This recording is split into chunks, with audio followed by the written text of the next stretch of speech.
Davey. Thank you. And as someone who lives in regional Australia and has a choice of 3 different regional Australian airports to travel from, all of which are still 2 hours away from my home, I'm very pleased that you're also concerned about aviation in regional Australia. It really does warm my heart. About it for 35 years. I accept what the department have said, that they're doing a report. I look forward to reading that report, and I trust that it will adequately identify the concerns that have been raised, and hopefully Home Affairs will then take that into consideration. What I'm interested in is our commitment of $100 million over 4 years. What impact will that have on the regional airports that I'm concerned about, which is all regional airports? So, Senator, the $100 million program is a program that was announced by the government in the last budget. The guidelines were made public last week, and the program will become open for applications on Thursday this week. I might ask Mr. Borthwick if there are any other details that he can share at this stage. Thank you. As Mr. McRandall mentioned, the Deputy Prime Minister released the guidelines on the 11th of October. The funding round formally opens on the 24th of October, and they close on the 12th of December in 2019. The program's designed to provide assistance to the owners of regional airports to undertake access and safety works. And the works, eligible works, range from runway resurfacing to safety works such as fencing and runway lighting. The program will be administered by the Grants Hub, and airport owners can apply for up to 50% funding of eligible works. And as part of the application process, we'll be asked to submit detailed plans, costings, and a business case for proposed works. Upon close of the applications, the applications will then be assessed by an assessment panel, which will be comprised of representatives from this department, the Royal Flying Doctor Service and the Australian Airports Association. And the assessment panel will then provide recommendations to the Deputy Prime Minister for his consideration. And that is for all regional airports throughout Australia. There's no limitations as to whether they're local government owned or private owned or... No, the eligibility criteria which are available on the business.gov.au site go through all of the eligibility criteria, but essentially to be eligible for assistance from the Regional Airports program, the aerodrome needs to be located in the inner regional or outer regional as defined by the 2016 Australian Statistical Geographic Standard remoteness area. So in some ways this program complements the remote aerodrome upgrade program, for which remote and very remote communities are eligible for funding to do safety work. It may help, Mr. Ball. Do you have the list of those airports available so Senator Davey can see?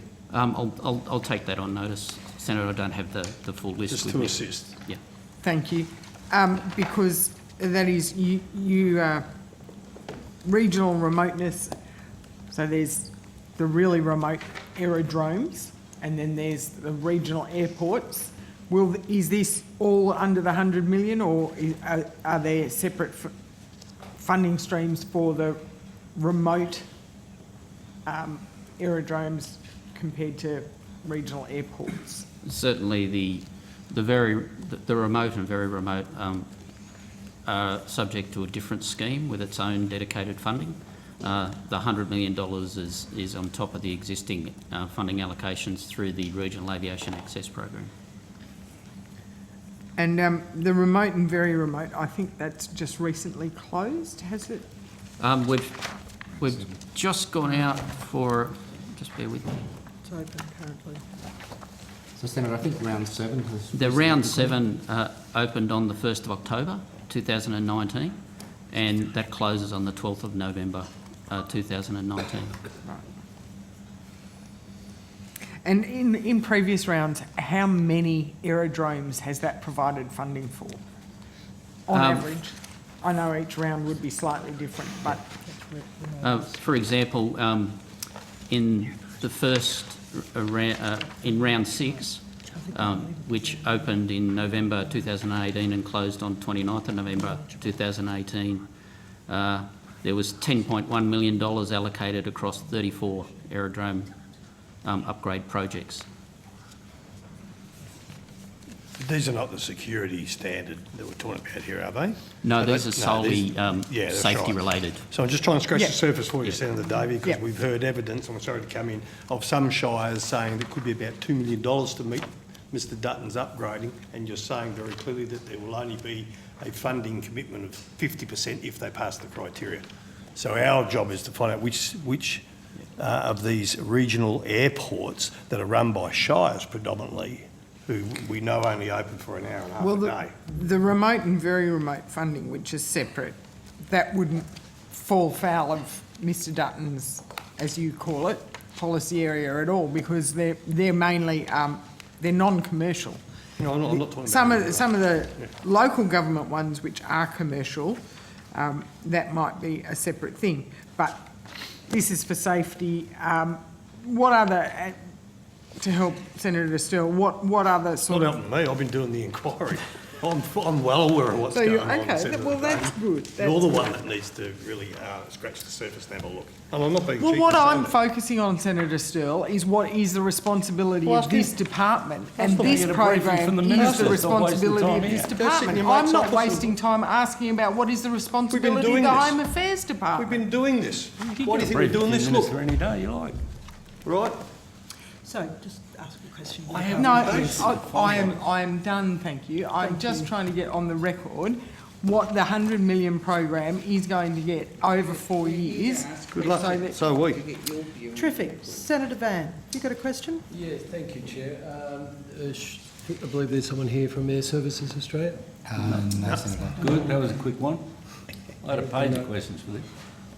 I'm so I have one sorry. question I to misled finish you on my, who was here. regional No thing, problem at all. Chair. Oh, okay. Can I ask one to finish me on regional? If you've got one, Yes, I've got it's one more senator So to ask there is some a letter questions. from the Regional Aviation, whatever it is, of Australia, the RAAA. You're aware of that? Now, they wrote to your minister with a whole series of concerns. Now, was your response to that organisation go and talk to Home Affairs, or did you talk to them?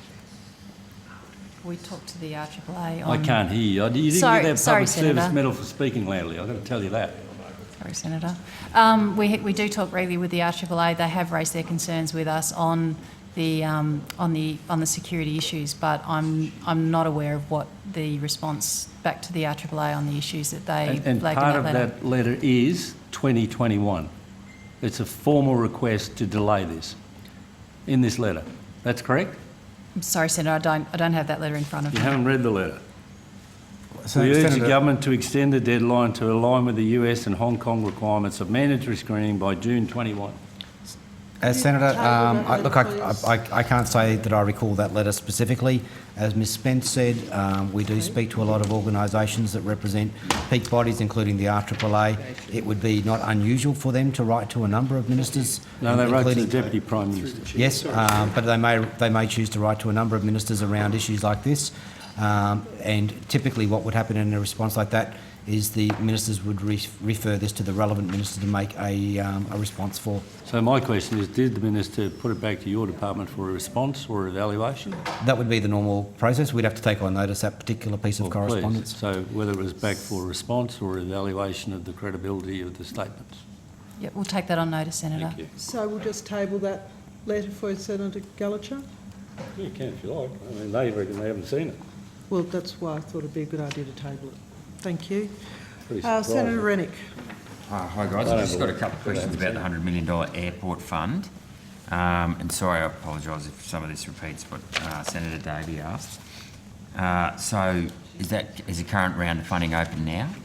Senator, the current round of funding will open on Thursday this week. Right, okay. And that's available to remote and regional airports? This is available to regional airports. Mr Borthwick has set out just previously the the definition of which are the regional airports which come into scope. Effectively, these are in addition to the remote airfields, which already have had a scheme operating for a number of years quite successfully.